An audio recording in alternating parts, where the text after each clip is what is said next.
PSA is grading a ton of cards right now, but what if I told you that I think that they actually might be the most vulnerable company out of the four major grading companies? You thought that I was going to get on here and just talk about how great PSA was, but you couldn't be more wrong. Stick around.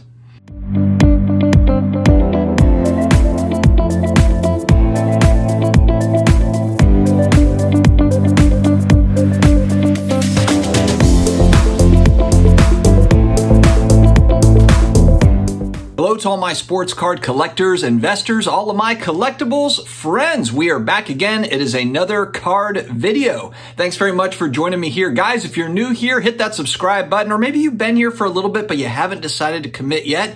What are you waiting for? Jump on board, hit the big red button down below. Also, don't forget to connect with me on IG at SportsCardDad, and I'm also on Twitter, the SportsCardDad. All right, we have new gem rate data, gemrate.com. Ryan over there does amazing work. Definitely check out gemrate.com for all sorts of different grading company data. He came out with his September numbers, which is something we always look forward to. The monthly numbers, he actually breaks it down to even daily, weekly, and monthly. So it's actually pretty incredible, but good to kind of see what's going on in the grading companies. That transparency is helpful just to get an idea of kind of what is what in the grading world. I asked him a couple weeks ago if he could break it down between sports cards and non-sport TCG cards on these reports the same way he does for CSG and CGC in that breakdown, but do the same thing for the big four, for the other three companies. And he did that here, which is so awesome. So appreciate that, Ryan. And the reason why I asked for that is because the TCG space is a massively growing part of grading.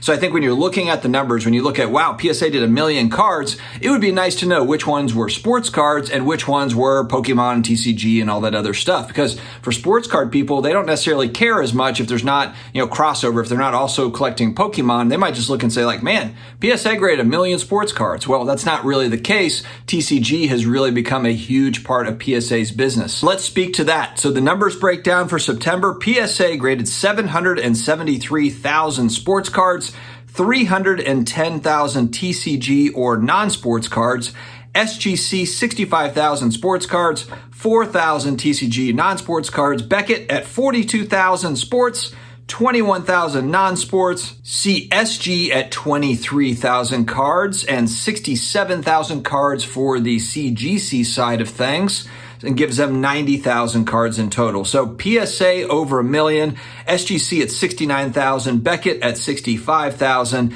and CSG combo CGC at 90,000 for the month.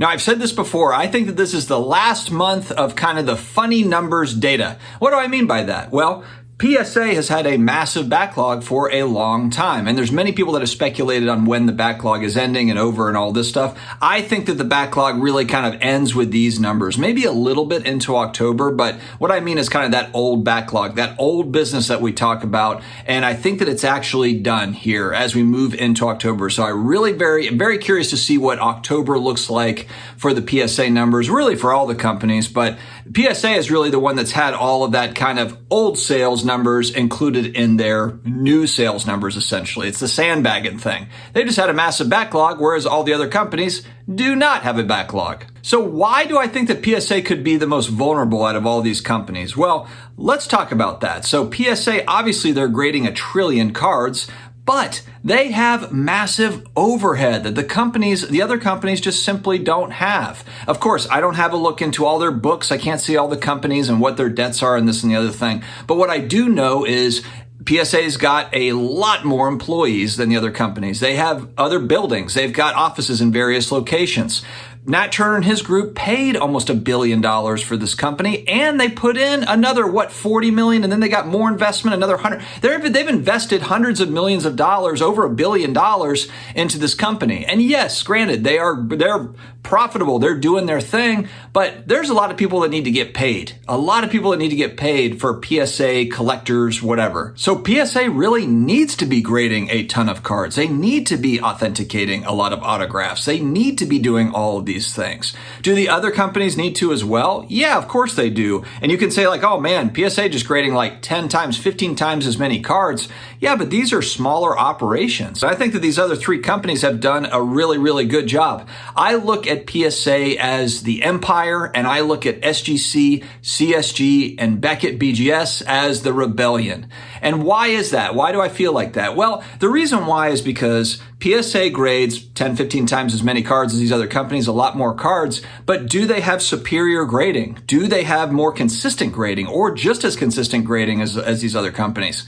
No, not really. They are not superior in the service that they offer. They have great brand loyalty. They have great brand recognition, and good on them for building that to be able to serve as many people as they do. They've done very well with their set registry and people using that set registry. That has been a really key component for them. But since Nat Turner came aboard, they've hired, I believe he said it in an interview, over 100 new graders. 100 new graders into the space. The other companies have not hired 100 new graders. Now, you could say like, oh, they don't need to hire 100 new graders. They don't have near as many cards as PSA. That's fair enough. But you could also say that there might be a concern about quality control when you're hiring that many new graders. I mean, you have to think about that. The other thing is all these companies have really, really strong leading graders. So CSG hired on the top graders is Andy Broom. I'm probably saying his name wrong. From Beckett to grade at CSG. Beckett has longtime graders. SGC has longtime graders. PSA does as well, but are the longtime graders grading my cards? And for an industry, for a section of the industry that is largely really kind of run on faith, we're all just kind of like, we have faith in these companies to take care of our cards, to grade our cards, to authenticate our cards properly. This is all kind of, there's a lot of trust. There is just a ton of trust. It's not any sort of news to anybody. We've seen this. I mean, I've seen dozens and dozens of different people say that the grading at PSA over the last 12, 18 months it's not as consistent as maybe it was in the past. Nat Turner really has the perfect answer to this when he's asked about this, because he's been asked straight up. I've seen him in interviews asked about it. And his answer is, our grading standards haven't changed. So that is the perfect rebuttal. It's a perfect politician type rebuttal to this question, because it's true. They haven't changed their grading standards. So as far as he's concerned, is they're doing it just the way that they've always done it. And it's not PSA, it is Panini's quality control, or it's a new product quality control, or whatever it is. He can fall back on it. And it's an interesting take. And look, they're the market leader. People just send them cards no matter what. So it doesn't really matter. Something that I really wonder about, and something that's not popular about their service, is their upcharges. And I understand, you need upcharging for insurance purposes. If someone sends in a card and says declared value $5,000 and it's a $100,000 card, you have to have some sort of insurance there, some sort of upcharge, and that's fine. And I'm sure there's probably profit built into the upcharge outside of just the insurance piece, I have to assume. My thing, though, is how are they coming up with upcharge amounts these days? How are they comping cards? You have a lot of mid-level, high-level, however you want to call it, cards that are all over the place price-wise. So how are they comping these cards to be able to say, like, hey, this is a $50,000 card, here's your upcharge? Based on what?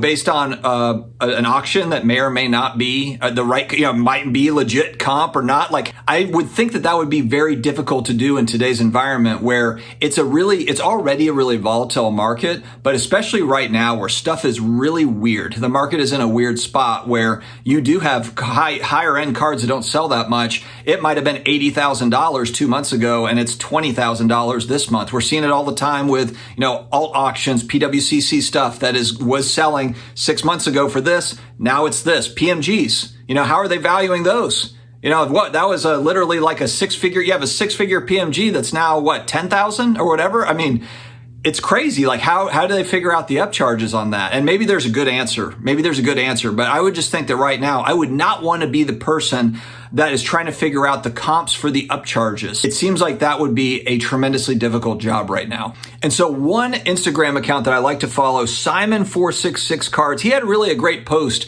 And it was helpful for me too, because I was actually looking at different grading companies. CSG is a partner of the channel. They're a sponsor of the channel. So obviously I love SGC. Bias here. I do enjoy them. I talk about them on the channel all the time. But I'm a fan of these companies. And I buy PSA slabs too. Look, there's a zillion PSA slabs slabs. There's cards that I want. They're sitting in PSA slabs. I'm not going to not buy them. So let's just put that out there. I buy PSA slabs as well, but I'm looking at these other three companies because I see so much potential. They're offering a good service. So Simon466 Cards has this post on IG where he's kind of breaking down the whys. Like, why would you go with these other companies as opposed to PSA? CSGC, he's got mostly non-sports, especially kind of just based on this last month's data. Low-end sports cards. For SGC, vintage cards have always been very popular with vintage collectors. New releases for quick turnaround. SGC is lightning fast. It's not quick turnaround, it's a lightning fast turnaround. Low-end parallels, cards that color match.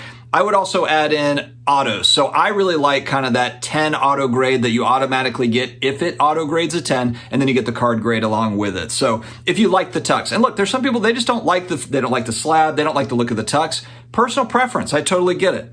And then Beckett, high-end autos, RPAs to avoid the PSA upcharge. And look, Beckett's got a nice slab. It's got the insert in it. I mean, Beckett's got a really sturdy slab. I can attest to that. I actually did a video on this. I bought a couple of Beckett slabs that were literally run over by a truck. I left them on the back of my car, not realizing they flew off the back of my car. I saw them fly off the back of my car. I pulled off, I got out, I turned, and I watched an F-150 just run directly over two BGS slabs. They are cracked, but the cards are still intact. So throw that in for BGS as a pro. And then the other thing that Simon's got here is thicker cards to squeeze out a better grade due to the 4-point scale. So I think trying to get, BGS 9.5, you've got the subgrades, so you're trying to get better grades there. And just overall, if you like subgrades, Beckett's always been popular. BGS slabs have always been popular for folks that do like the subgrades broken down. And I get it. I like it too. So yes, PSA is grading an amazing amount of cards. Kudos to them.